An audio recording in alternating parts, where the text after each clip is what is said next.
Hello, everyone, and welcome to Medford Happenings, a show for and about the city of Medford, and I am John Petrella.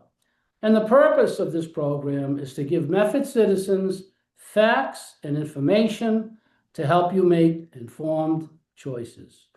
And at Medford Happenings, we're very proud to have Jason Stone, who is the Medford Social Service Coordinator, joining us for tonight's show. And welcome, Jason. And really, we appreciate you coming on. Thank you. Thanks for having me. I appreciate this opportunity. Okay, so we're gonna get right into the questions, Jason. We'll just move along. So the first question we ask everybody is, exactly who is Jason Stone? Let our audience know who you are, what you're all about.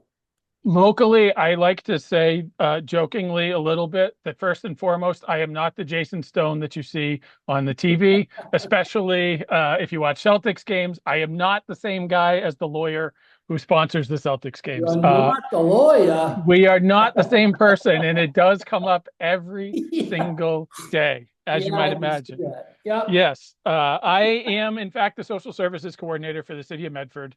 I have been in this position since November of 2024. Prior to that, I was the social services coordinator for the town of Wakefield for a couple of years. Before that, I spent 20 years in the substance use disorder and community corrections fields. And eventually, it was just time to do something else. So I entered the wonderful world of municipal social services. I currently live in Wakefield. I've lived in Wakefield for 23 years. I'm married. I have an 18-year-old daughter who is about to choose which college she's going to go to. And I run a music website on the side and I do podcasting and all sorts of fun stuff. So, but yeah, that's the 25-cent version of who is Well, this that's particular Jason Stone, that's a good version. I like that right? version. Yeah, that's a great version. And it's a 50-cent version, not 20. Right. Give myself Um, credit. yeah. Okay, so the Medford Health Department is responsible for several areas. Uh, can you give our audience, briefly discuss and identify each one of them? There's a lot involved here. There's a lot involved. Medford Health Department does an awful lot. And yes, I should have probably prefaced that I work technically under the Medford Health Department's Office of Prevention and Outreach, which is very unique, and we'll get into that after. But Yep. first and foremost, the stuff that a traditional health department does is sort of the meat and potatoes of what Medford Health Department does. Inspectional services, environmental health, public health nursing, those are kind of the bread and butter of most health departments. That is when you think about a health department that is looking at restaurants and making sure that they're up to code, looking at housing issues and making sure that things are up to code, that people have heat, taking care of rodent issues, that's sort of traditional health department inspectional services stuff. We have three full-time inspectors that are out in the community all day, every day. We have a public health nurse too that I'm sure folks have come across. She does traditional public health nursing stuff, vaccines, communicable, I get that word wrong every time, disease prevention, TB tests. She works with the schools a lot. She does blood pressure clinics. She's over at the senior center a lot. She does home visits for folks who can't get out and need their, vaccines brought to them. And then, of course, we have Pat, who's our animal control officer, which is sort of part and parcel again with health department stuff. He's full time as well, and he's out in the community all the time taking care of traditional animal control stuff. Yep. And I think it's sort of important to note that we all sort of collaborate a lot. And a lot of that collaboration comes through the Office of Prevention and Outreach, which is sort of a very unique thing for the city of Medford. And to be truthful, it's one of the reasons that I threw my hat in the ring to come to Medford a couple of years ago, year and a half ago, because it's sort of unique and I think innovative. So Office of Prevention and Outreach, which for folks that don't know, is located primarily in room 205 at City Hall, does an awful lot of stuff. We have under Marianne O'Connor, who's our health director, and under Catherine Dingra, who runs that office, there's the really cool and fun and innovative stuff happens. So I take care of the social services side. So if folks are looking for help with, and we'll get into this a little more later as well, Yes. but if Yep. folks are looking for, help getting on Mass Health, if folks are looking for help getting fuel assistance, et cetera, they can come see me.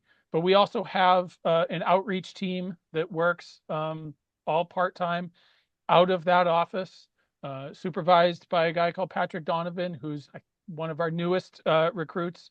He's technically the health equity coordinator, but he supervises that whole team of liaisons and connectors, right? And they are embedded in the community. They're residents of the community. They represent a variety of different languages, a variety of different cultures, a variety of different backgrounds. And their goal is kind of to be a two-way conduit to and from City Hall about the things going on in the community. The specific needs of individual communities, whether it's the senior community, whether it's the food insecure community, whether it's the Haitian or Brazilian or Arabic communities. They're out holding events, holding listening sessions out in the community, reporting back to City Hall things that are going on. And that way we can sort of keep communication going both ways. We also have a recovery coach who, for folks that haven't met, like, not to give you an idea for a future episode, but Chris Summa, who's our recovery coach Right. Yeah. at City Hall, wonderful, tremendous energy when it comes to early recovery, especially getting folks in the door. We run a recovery group every Wednesday at 4:30. That meeting has gone on for years, and it has grown to sizes larger than we might have to move it into the city council chambers at some point because Wow. we've got a bunch of people. Yeah, it's really great. And I can elaborate on a lot of that. But again, Chris has that sort of energy, that sort of like magnetic energy that gets people in the door and excited about being in recovery. So Nice. that's a lot of stuff that most of it being grant funded, so not necessarily on the city roll, but between Catherine and Patrick and their predecessors, Sophie and Penny, for folks that have been in Medford for a while, Right. they hustled a lot and they got a lot of grant money to do a Yeah. lot of really good, innovative things in the community to improve health equity in the community. And I could go on and on and on and on and on I'm about sure. the Medford Health Department and about the OPO specifically, Yeah. but again, the 50-cent answer. Yeah. Well, no, that's all great. I mean, I'm going to be honest with you. I didn't realize how involved it was. I mean, I Mhm, try and know what's going on in Medford, and mhm, I'm really am. I'm so happy you're on the show because that's a lot. I mean, you guys really do cover a lot, and I know mhm, the department has gotten bigger, and it's great that you're getting grants and everything else. And the mhm. bottom line is you're really doing a great service for the city, and that's what it's all about, really. We're trying. Yeah, we're Yeah, trying. no, that's what it's all about. Mhm, And it's for the whole city, which is nice. mhm, So, we see on the website under the Office of Prevention and Outreach, mhm, there's basically, what I see is three groups. I'm just going to mhm, read them quick. And you got social services, mhm, mental health, and substance abuse under one mhm, group. And then the Medford Connects mhm, Community Engagement Team. And then we have prevention and mhm. wellness, I'm sorry. So can you give us another Yeah, of description? I'm very course. interested, like of what each of these roles are, what they do for Course. And that. I'll actually start at the bottom, the prevention and wellness part, because I unceremoniously left that out in my preamble there. That's fine. But we do prevention and wellness work primarily with schools.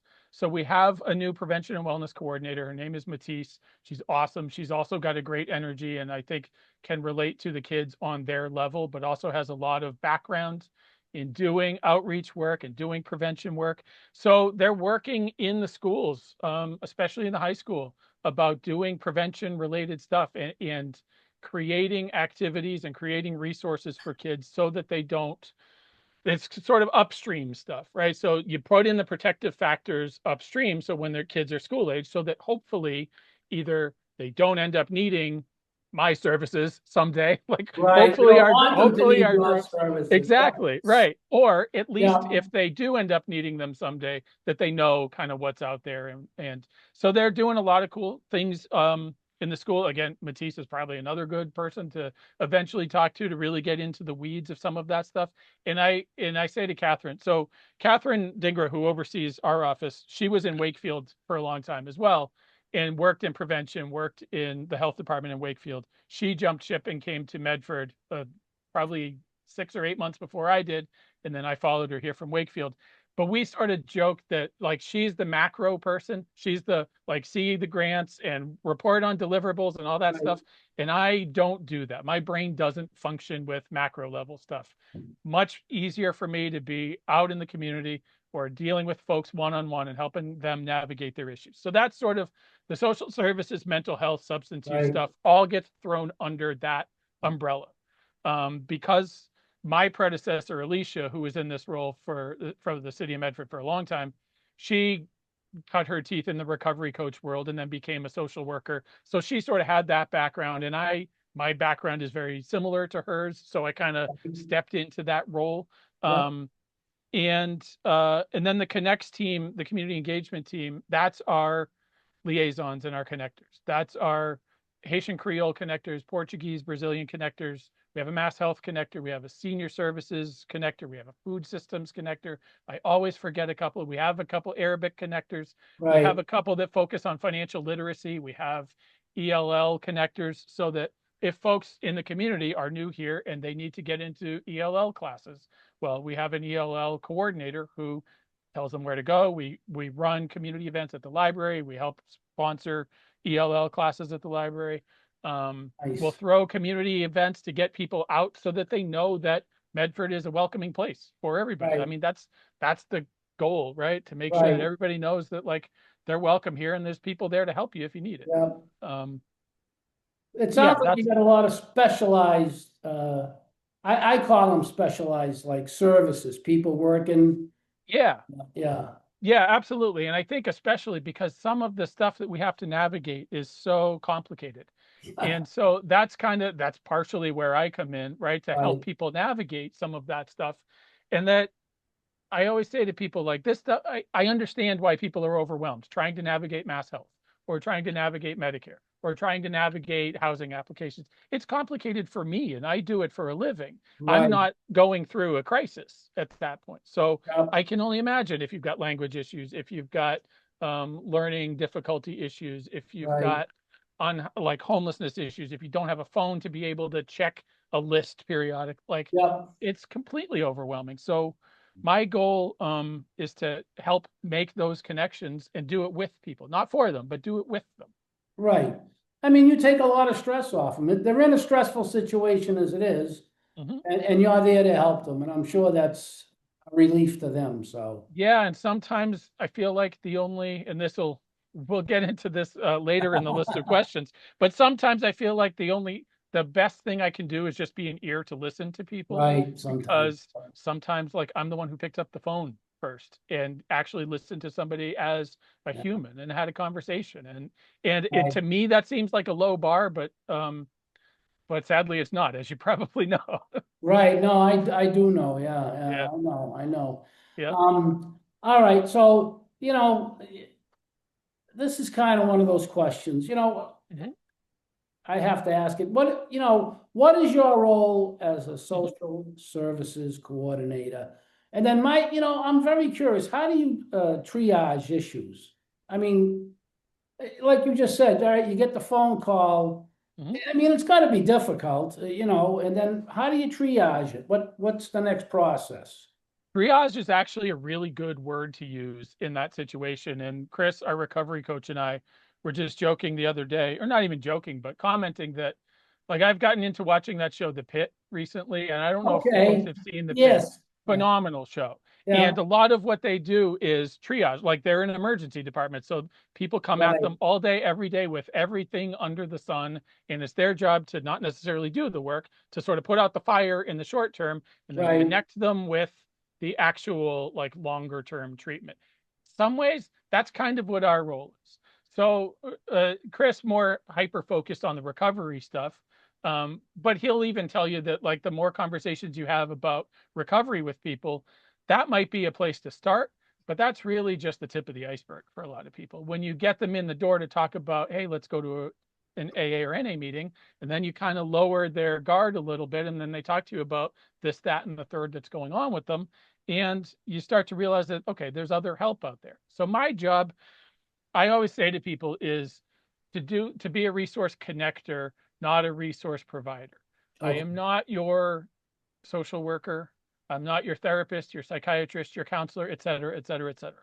It's kind of my job to get you connected to those things. So a lot of times when folks call me, they call me because they don't really know where to even ask the question of, but somebody told them, and especially now that I've been here for a little over a year, my name gets out there or my phone number gets out there. And if you help somebody, then they tell their neighbor, or they tell somebody at the senior center, or they tell somebody at the library. And then it kind of spreads word of mouth like that. And so that also means that no two phone calls are exactly the same. Oh, I'm Um, sure. Yeah. yeah. I And, can and only so, imagine. I can yeah. only And imagine. so I try to figure out pretty quickly what the actual issue, what I think the issue is, but more Right. importantly, what the person thinks the issue is.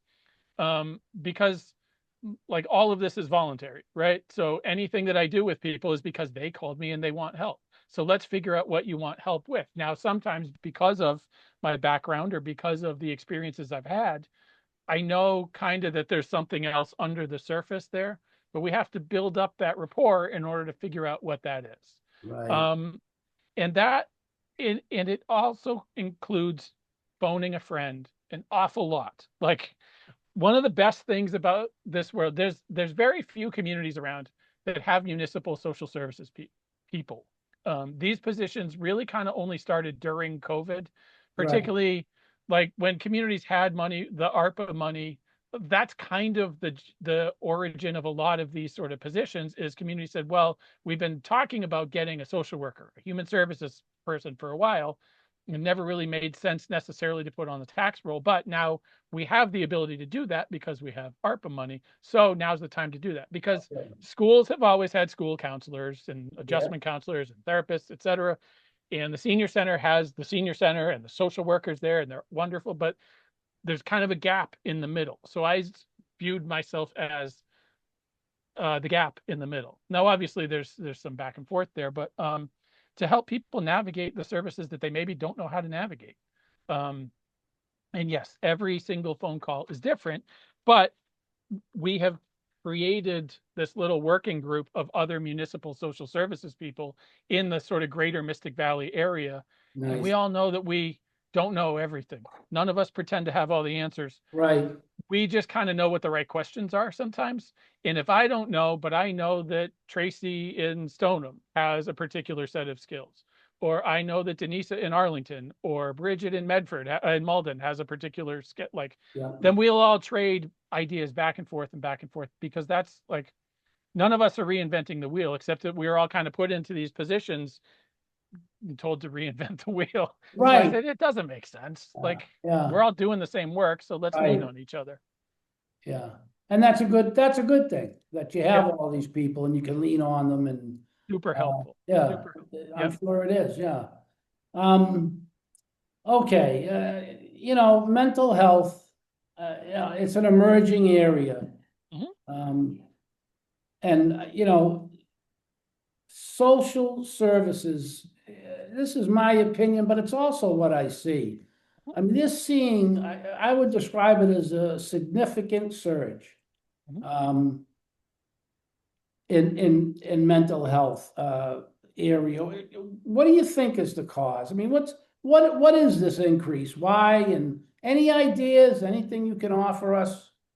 Yeah, I mean, this could probably be a whole series. Yes, we could Right. do three I shows on it. Yeah, right. Yeah, I think that that a really I think that a way to boil it down, right, is a couple things. You can take pre-COVID and post-COVID, right? But I think particularly if you look at the data from NAMI, or if you look at the data from SAMHSA at the federal level, there was a marked increase in the number of people, both adults and seniors and kids, between 2008 and 2017 that accessed mental health services. There's a variety of reasons for that. Increased funding for services means that more people can access services, right? So that is certainly part of it. Increased awareness, especially at the early levels, is certainly a part of it. Does that mean that prior to COVID that those problems didn't exist? No, it means that we were maybe a little bit better at catching them early and providing treatment. There was funding out there for treatment and for Right, outreach and things like that. So that kind of, when you do the work, and this is true of the addiction field as well, which is sort of obviously a subset of mental health, but when you do the work, particularly in Massachusetts, like we're super lucky in Massachusetts that we've had these campaigns to reduce stigma and to increase access to right. helplines and things like that.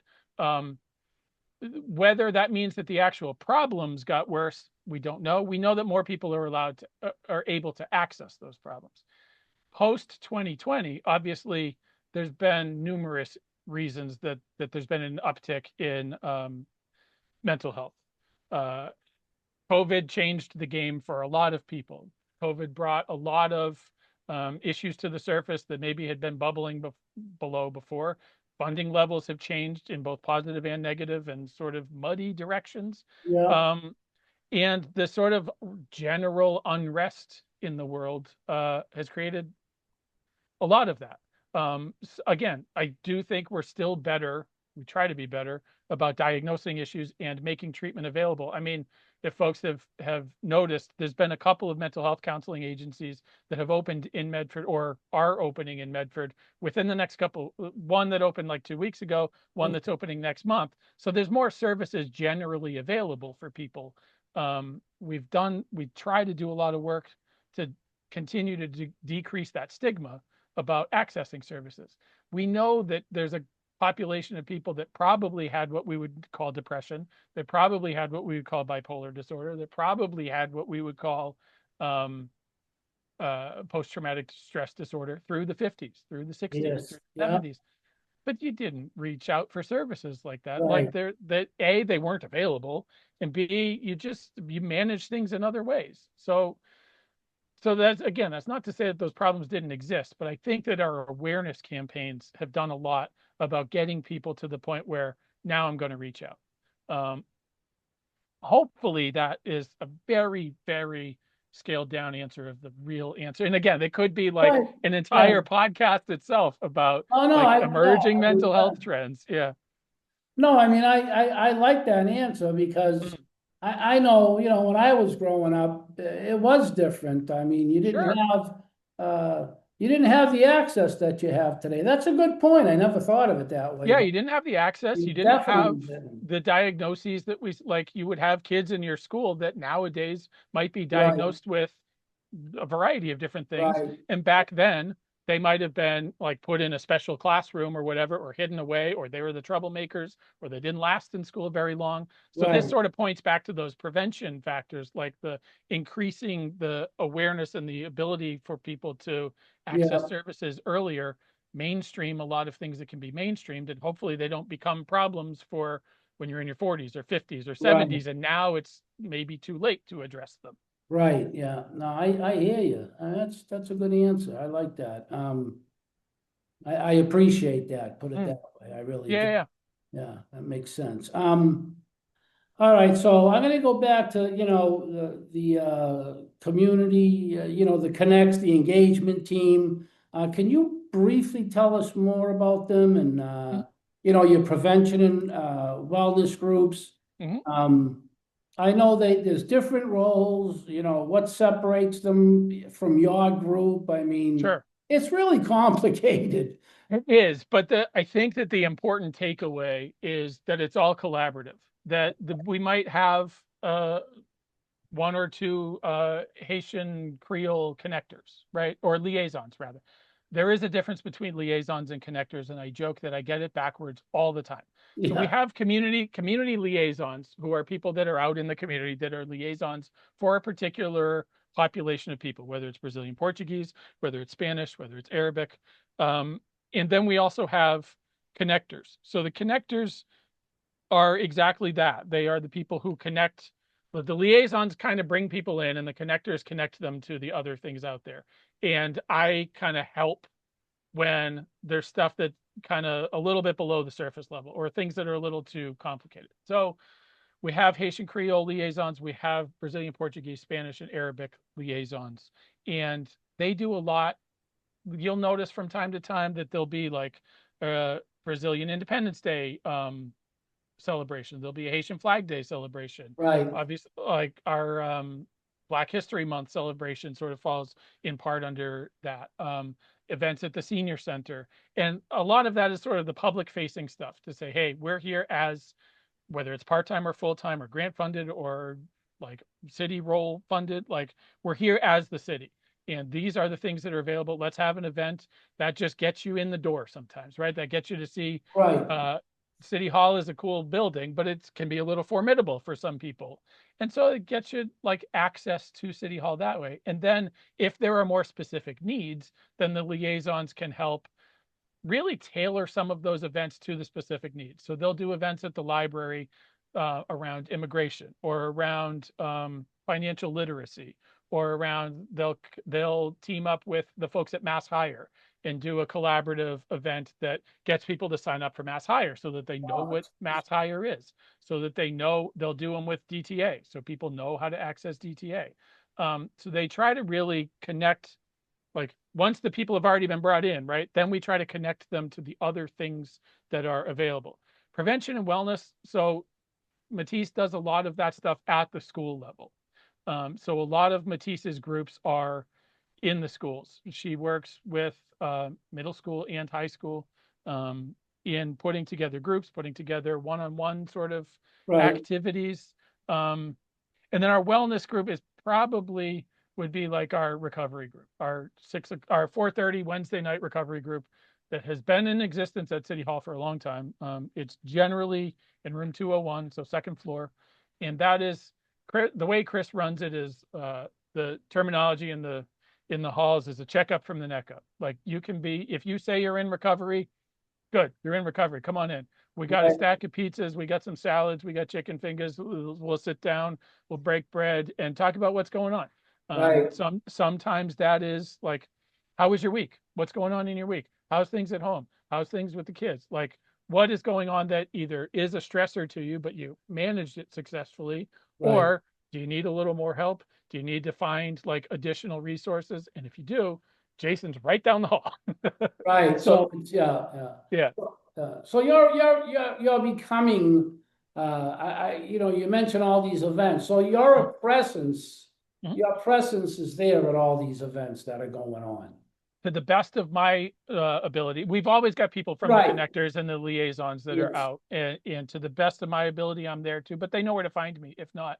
So I'll get Right. calls from our connectors and liaisons all the time about, hey, I ran into so-and-so at Target and I gave him your card, or can you go meet so-and-so at the housing authority? Or because like they're all always out there, and I don't like to be chained to a desk, so I'm happy to go meet folks out in the community where they're at if they don't want to come to City Hall.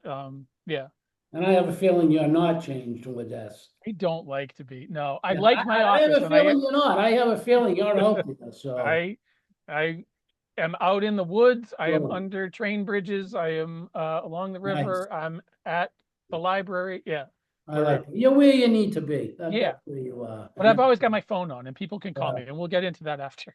Yeah. No, and like I said, I think this is, this is one of the reasons. This is Yeah. to me, it's an awesome show. And I know myself and the guys that do this, it's all volunteers for us, but I can't tell you how happy we are that, you decided to come on, and Oh, we're absolutely. Yeah, really proud of getting this out there because I know a lot of people are finding out about you, but there's still a lot of people that need to know. That's all. absolutely. And you think that you Yeah, kind of like spread the word as much as you can, but you don't know right. who you don't reach. You don't know who doesn't know about Yeah, you. And like I said, part of the reason I came to Medford is the work that they were already doing here, and knowing that I could have a place in like helping to support and lift that.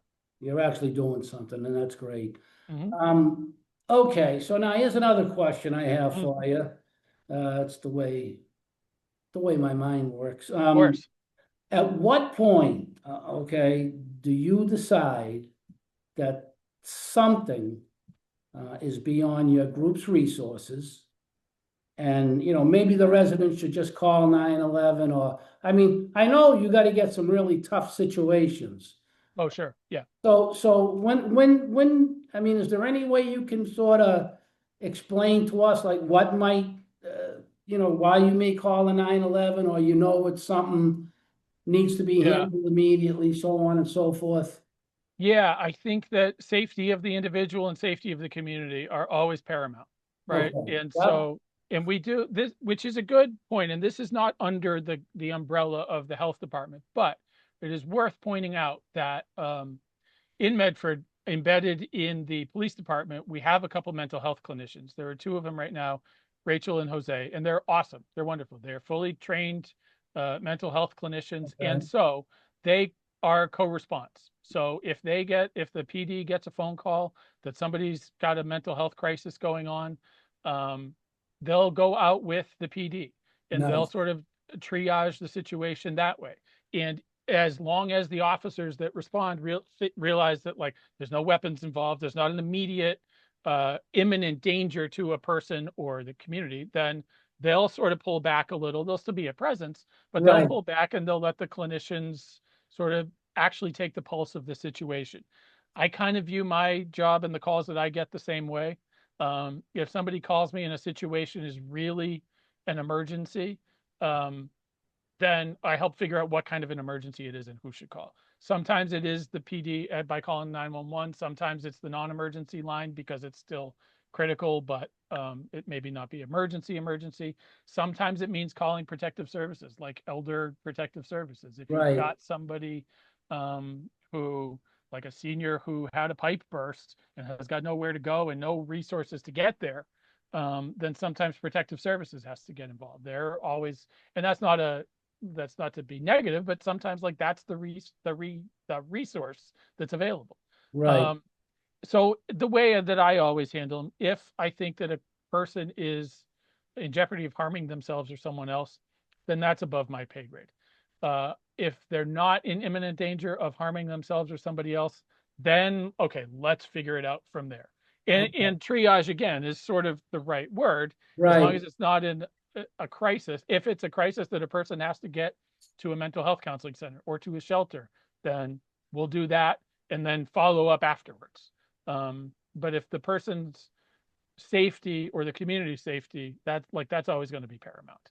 And so the rest of this is all trying to like rising tide lifts all boats, right? So the rest of the work is trying to like raise the right, tide. So as long as there's not an immediate danger. danger, then I can come in and make the phone calls and go from there. It's good to know you guys are working with the police department too. I like Yeah, they're great. Police that. works with us, That's nice. fire works with us, the new ambulance provider works with us. Right, They've been, I mean, I know it's been only a couple of weeks, but right. they've been really responsive so far. Good. They've been they kind of hit the ground running and they've been real communicative. So it's nice to have. Yeah, well, what you're doing is very important, so it's nice to have you guys. Yeah, And appreciate that. sometimes you're not appreciated enough, that's for sure. No, I mean it, you're just Yeah. not, I know. All right, so, you covered a lot of stuff here Mm, tonight. There's a lot more, uh, yeah. boy, I can go on and on with you, a lot more Right. questions, but we Right. can't. Yeah. Yeah. We got a certain, but, one of the things I wanted to know is, Yeah. and you obviously have a lot of challenges that you Mhm. guys deal with, all of you. I mean, not just, so, what is the biggest challenge, like you would say, your operation faces? Is it funding? I don't know, like employee retention? Mm. Um, you know, I mean, aside from helping people and doing all you do, what about I kind of look at like the internal operation. There's got to be challenges for you, right?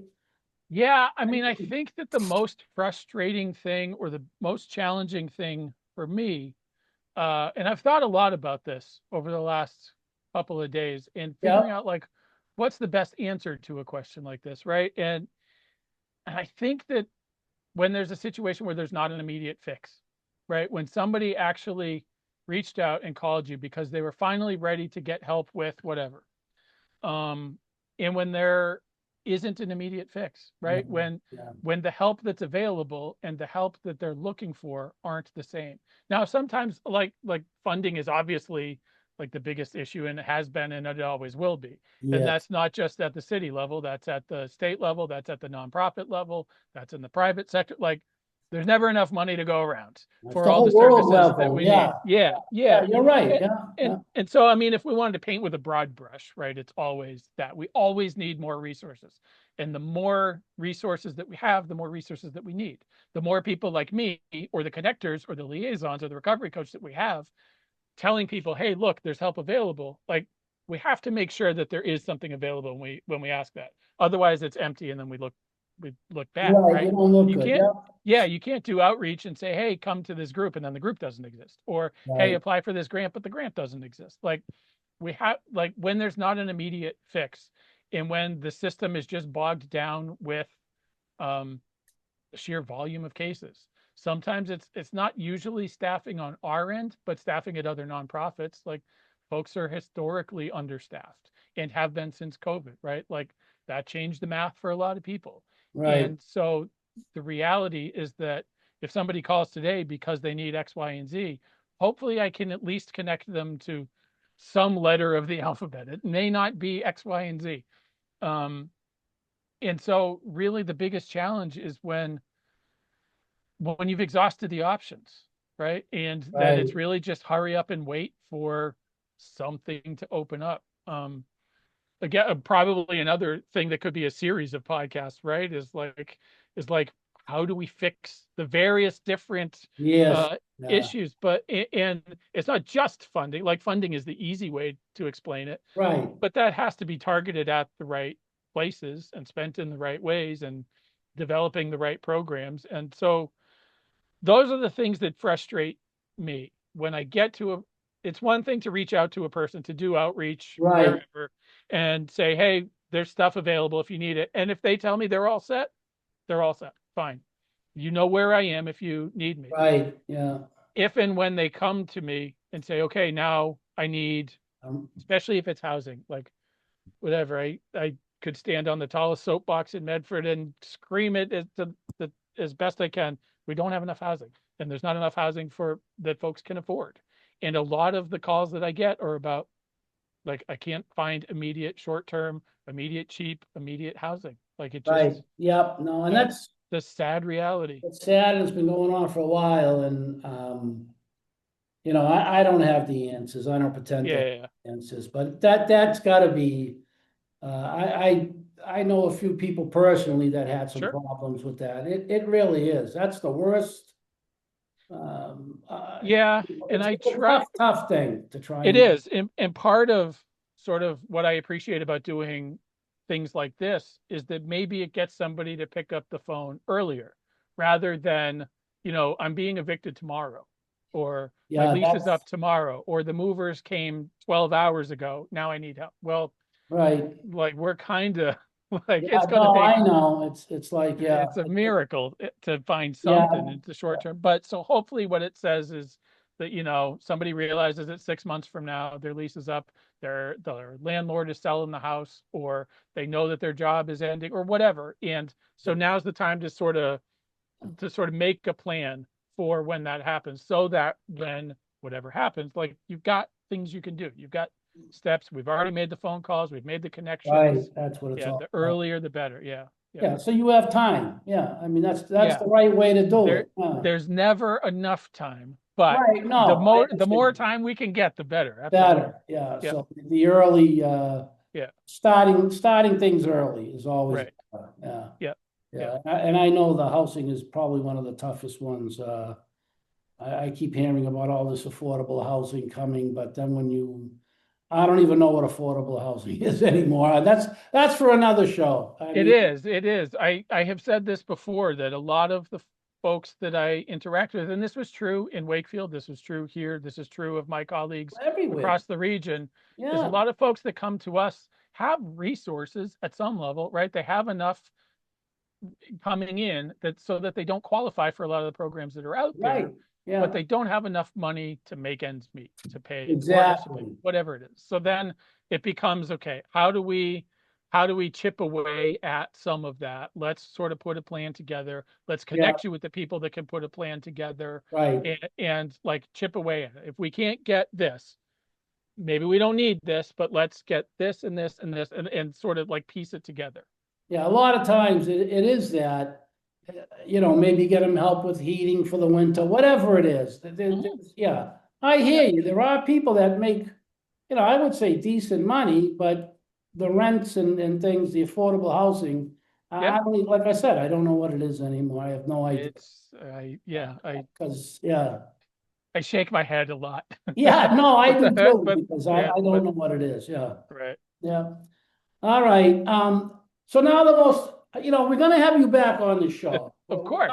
We're coming near the end. Yeah. And believe me, I would have loved to go another hour or so Oh, because sure. Yeah. from this, I have a lot more questions. But on the other hand, you did a great job. I want to thank you because you I appreciate answered that. a lot of questions, and we really reached out and we try to get questions that are gonna Mm, help people, and you did a great job. You I really did. appreciate that. I wish we could give you more time, but we're gonna have you back. I can We'll have a promise part you two and a that. part three. Yeah, Yeah, sure. no, Love it. we're going to. We're going Yeah. to. So, probably of all the shows we do, this is probably the most important thing. Um, as far as you, your organization, and I Mhm, personally want to thank you because you, mhm. you do great work. You really do, and I mean that. I appreciate that. And it's a great feeling uh, to know that you're out there doing that. It makes me feel good. So here we go. How do people reach you?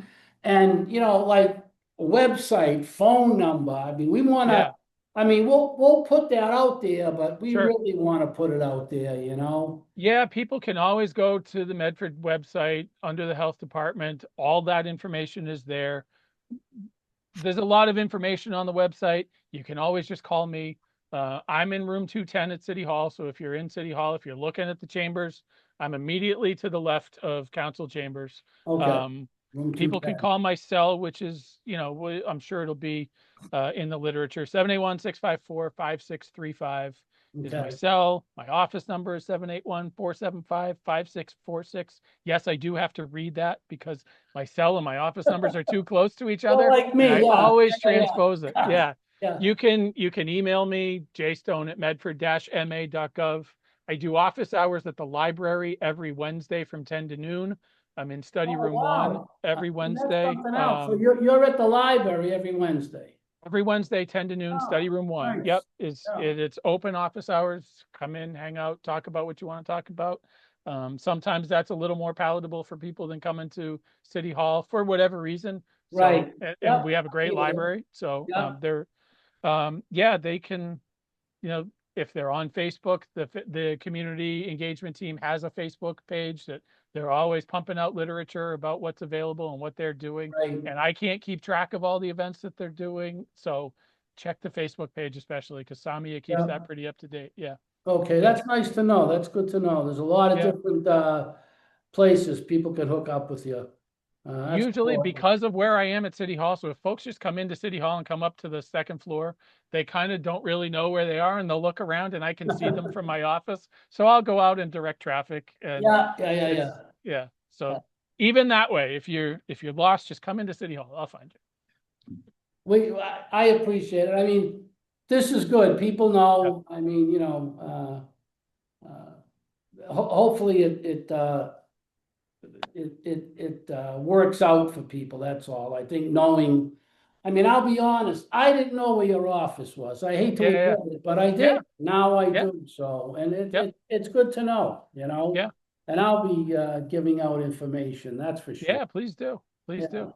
So, listen, I can't thank you enough. Yeah. We'll call it a show now, and we're gonna have you back on. Yeah. Please do. 'Cause this was, I think this is we're doing a service to Method by having you on. You do a great service to Method, and that's what this is all about. So, Absolutely. Yeah. It's a uh, great place to be able to do the work. So yeah, I'm thank you for this yeah. opportunity and yeah. Thank you so much for joining us, Jason. And if I need a lawyer, I'm not gonna call you. You better phone Stone, but you better not call Yeah. me. All right. Have a great night. Thank you You so will. much for Thank you. coming on. Appreciate you. Thank you. I want to take a minute now I want to thank Jason again I think that was a great show, interesting show. I want to take a minute to thank everyone, who has been watching the show. I want to thank you for your feedback. We appreciate it. We really do. If you would like to share a comment, are opening a new business or have an existing business, or you represent an organization, you have an upcoming event, you would just like to appear on a future show, please do contact us at Medford Happenings 02155@gmail.com. Once again, Medford Happenings 02155@gmail.com. I also want to say you'll be able to see replays of this show on Medford Community Media, Monday, Wednesday, Friday at 6 p.m. or 7 p.m. And also, you got to go look at, and I say it all the time, it's a phenomenal website, medfordhappenings.com, very easy to get to. And you can also find us on YouTube. And right now, our Facebook page is down. It's going to be coming back up, but you can find us on YouTube as well, Medford Happenings. So for the Medford Happenings team, Paul, Marco, Bruce, and everyone else that helps us along the way, and boy, we need help. I just want to say I'm John Petrella, and remember, Medford, stay informed. Thank you.